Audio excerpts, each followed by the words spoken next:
In the bustling industrial landscape of 1920s America, a new wonder material promised progress and prosperity.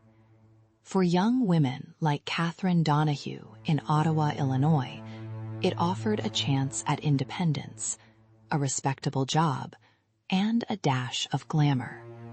They were the dial painters for Radium Dial Company, meticulous artists making time visible in the dark. Catherine, a wife and mother, found pride in her work, unaware that the very substance that made her world glow would in time consume her. The process was simple, repetitive, and deceptively intimate. Using fine camel hair brushes, they'd apply a radium-laced paint to watch dials, making the numbers glow in the dark. To achieve a needle-fine point on their brushes, the supervisors encouraged a technique, lip pointing. Dip the brush in the luminescent paint, lick it to sharpen, then apply.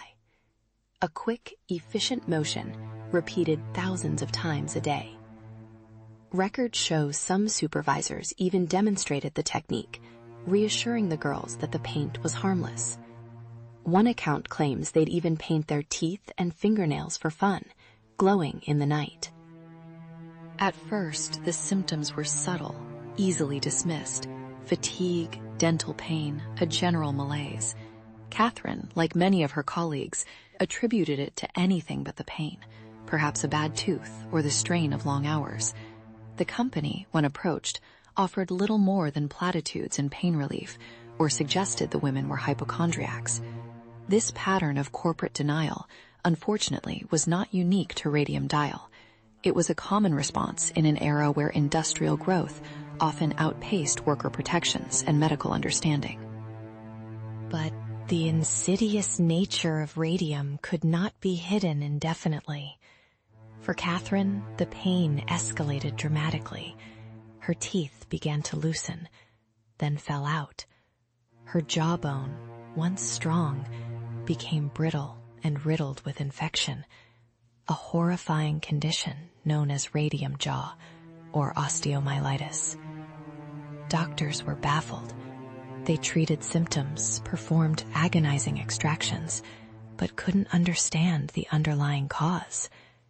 The glowing element, once a symbol of modernity, was slowly devouring its victims from within. It wasn't until a pioneering industrial hygienist, Dr. Harrison Martland, began investigating the bizarre illnesses of former dial painters that the truth finally emerged. Radium, when ingested, mimicked calcium, depositing itself in the bones and emitting constant destructive alpha radiation. It was a slow, agonizing death sentence. This moment represents a profound analytical turning point. Why did this happen? It wasn't simply malice. It was a dangerous confluence of nascent scientific understanding, particularly regarding radioactivity, and an industrial culture that prioritized production over preventative health. The pervasive belief in radium's curative properties, even being marketed in tonics and toothpaste, created a blind spot, allowing corporate interests to dismiss early warnings. It reveals a chilling truth about early 20th century industrial progress, often built on ignorance and sometimes on willful neglect. The popular fascination with new science and the perceived invincibility of industrial corporations often overshadowed nascent warnings from cautious researchers. The line between miracle cure and deadly poison was incredibly blurred, and profit motives often pushed it further into miracle territory, even against accumulating evidence. For Catherine Donohue, the diagnosis was a confirmation of her darkest fears, but also a catalyst for action. By 1937, she was gravely ill, her body ravaged, but her spirit unbroken. Alongside 4 other women, survivors and widows, she decided to sue the Radium Dial Company. This was not a simple act. It was an act of immense courage. The company was powerful, well-resourced, and intent on discrediting them. Many saw these women as martyrs, But that popular retelling often misses their active agency. They were not just victims, they were fighters, using their last ounces of strength to seek justice, knowing full well their time was running out. The Radium Girls case quickly captured national attention, but not always with sympathy. The women faced skepticism, not just from the company's formidable legal team, but also from elements of the public and press who found it hard to believe a glowing substance could be so deadly. The company employed every tactic, delaying the proceedings, questioning the women's credibility, even suggesting their illnesses were due to syphilis or other unrelated ailments. They exploited the legal system's slowness, betting on the women's dwindling lifespans to avoid a verdict. It's easy to look back with modern eyes and see the injustice clearly, but at the time, powerful corporations had immense sway, and the scientific understanding of radiation was still evolving. This struggle was as much about battling scientific illiteracy and corporate spin as it was about proving direct causation. The women had to contend with a deeply ingrained bias towards employers. Catherine Donohue's testimony was particularly harrowing. Frail, weakened by her illness, she appeared in court strapped to a stretcher, often unable to speak above a whisper. Her jaw was a gaping wound, her bones riddled with tumors, yet her presence was undeniable, a living testament to the horrific cost of corporate negligence. Her will to endure, to ensure her suffering was not in vain, resonated far beyond the courtroom walls. She stood as a beacon of resistance, refusing to be silenced, even as her body failed her. I have always been a cheerful person. I have often been told my nature was a very happy one, and that is what I tried to keep myself, despite all the pain. Faced with Catherine's compelling testimony and mounting medical evidence, the Radium Tile Company in the summer of 1938 finally settled. Each of the 5 women, including Catherine, received a lump sum of $10,000, roughly $200,000 today, and an annuity of $600 per year for life, plus medical and legal expenses. It was a victory, but a bittersweet one. Justice had been served, but it could not restore what had been lost. It was a profound acknowledgement of corporate responsibility, setting a precedent that would ripple through industrial law for decades to come.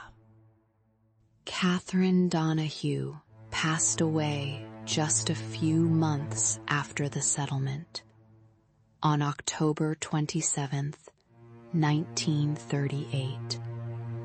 Her body finally succumbing to the radium's relentless assault. Her fight, however, had paved the way for others. Her case, along with those of the New Jersey Radium Girls, forced a reckoning within American industry. It was a stark, brutal lesson in the unforeseen consequences of technological advancement without adequate safety protocols.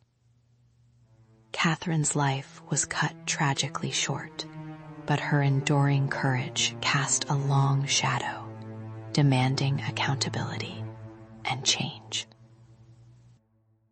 The legacy of the Radium Girls and Catherine Donohue's unwavering fight extends far beyond their individual tragedies. Their story directly led to crucial reforms. Industrial standards for handling radioactive materials were established. Worker safety regulations began to be taken seriously, laying groundwork for what would become the Occupational Safety and Health Administration, OSHA, decades later. This reveals a fundamental truth about systemic change. It is rarely instantaneous. It often takes immense human suffering, coupled with relentless advocacy, to force industries and governments to acknowledge invisible threats and implement lasting protections.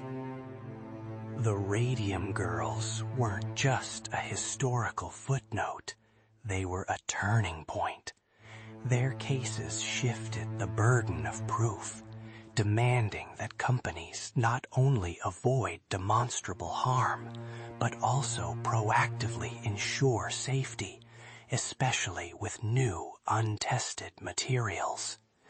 It was a painful but necessary birth of modern occupational safety law. The glowing dials painted by Catherine Donohue and her colleagues were meant to illuminate time. Instead, they illuminated a dark chapter of industrial history, one where scientific ignorance met corporate greed with devastating human cost. Yet in their fight, the Radium Girls also illuminated a path forward, a path towards greater worker protection, corporate accountability, and a constant vigilance against the invisible dangers that still lurk in the pursuit of progress. Their light continues to shine, not from a watch dial, but from the enduring principles of safety and justice they helped forge.